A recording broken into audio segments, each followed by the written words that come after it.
Welcome to my channel. ఇప్పుడు మనం ఇడ్లీ బజ్జీ తయారు చేసుకుందాము.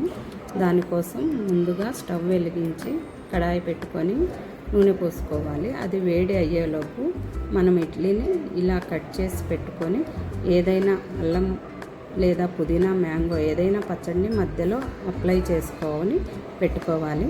తర్వాత శనగపిండి తీసుకొని దానిలో కొంచెం ఉప్పు, బేకింగ్ సోడా వేసి నీళ్ళతోటి జారుగా కలుపుకోవాలి.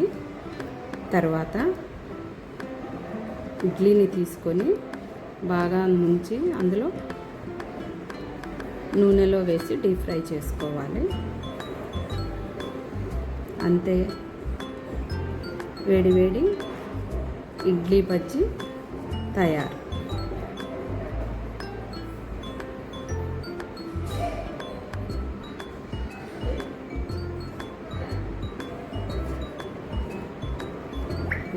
తర్వాత ఇడ్లీ బజ్జీని మధ్యలోకి ఇలా కట్ చేసి